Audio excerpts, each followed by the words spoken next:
What's cooking, Bianconeri? Welcome back to your old lady's favorite YouTube channel. Today, we've got your latest updates of all things Juventus. First off, we got to talk about the midfield. The midfield is the biggest problem Juventus has. We have some movement going on there. We'll update you there on the Juventus situation, what Juventus looks to do there. Then we also have some comments made by Vendesar to talk about the Ligt and his situation.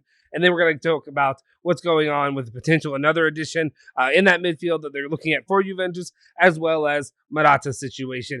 Could he come back sooner than we think? We'll let you know. Stick with us. We'll fill you in now.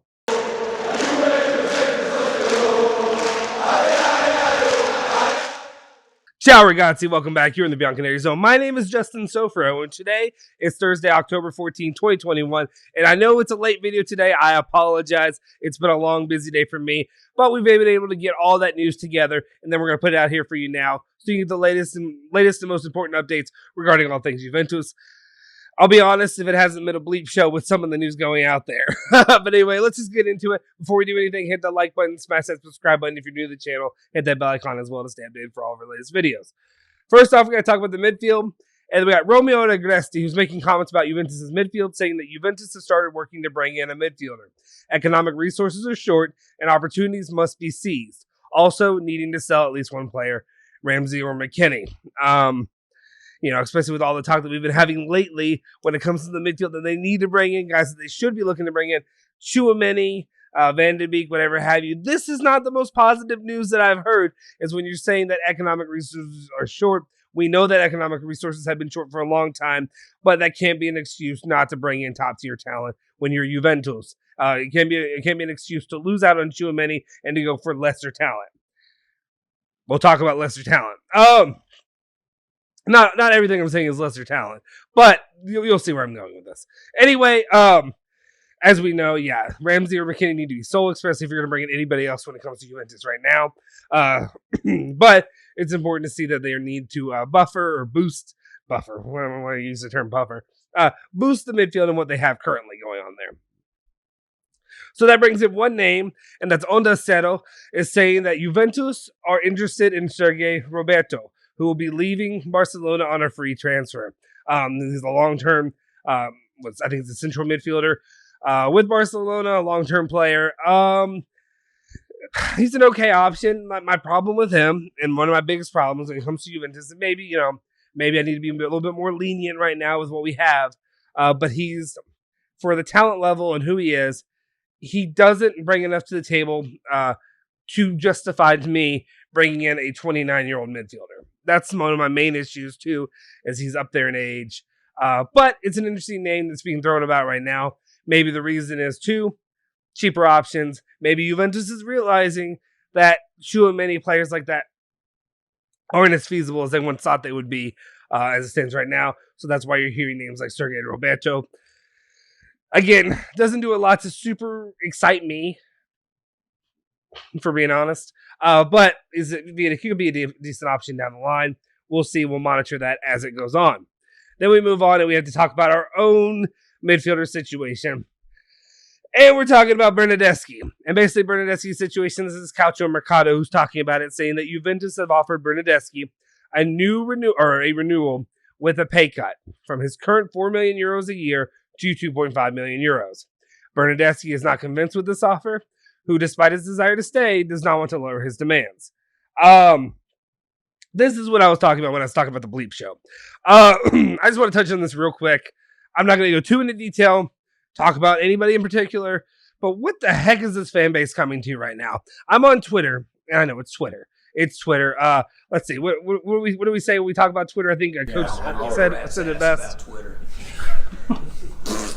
Platform for people that are sitting home throwing an unemployment check, sitting in front of a keyboard.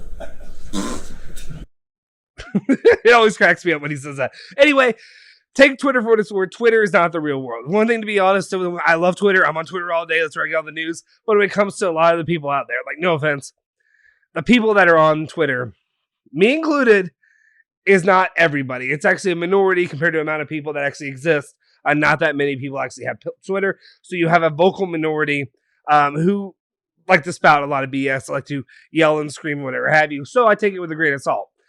But the reason it bothers me when it comes to Twitter is we get on there And there's people defending Bernardeschi. And I have been a defender of Bernardeschi for longer than I should have.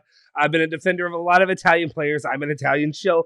I acknowledge that. I know. Mode, people like that. Yeah, I'll hear you. I hear you yelling at me.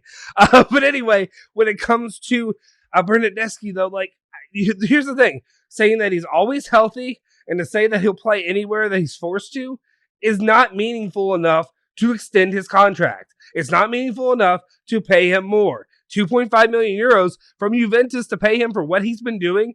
1 goal, 2 goals, maybe 1 goal. And however long, the only game you can really remember is that Atletico game from before. That's all you can remember? Or was it Ajax? Anyway, I can't even remember. That's how bad it is. But you know, say Bernardeschi's had 1 game of consequence that I can recall.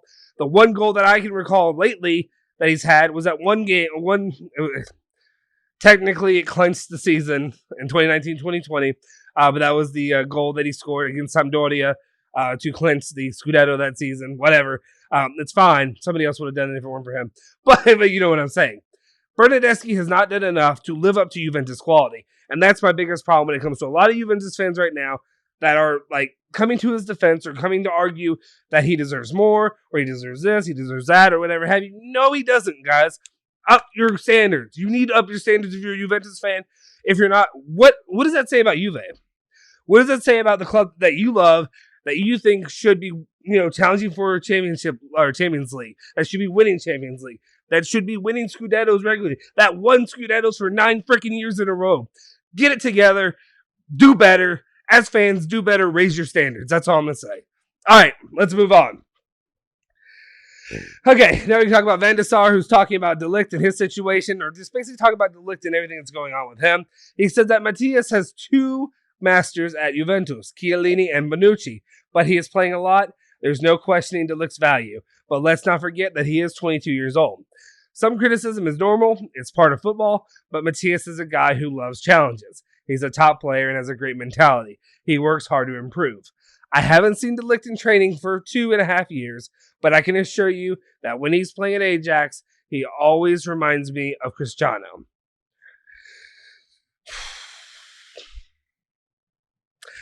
I'm just kidding. I'm kidding. I know what he means. Cristiano Ronaldo, top tier competitor, whatever. I just think about the personality, and that's where it gets me. I'm kidding. I'm only kidding, guys. Don't dislike the video. I'm only kidding.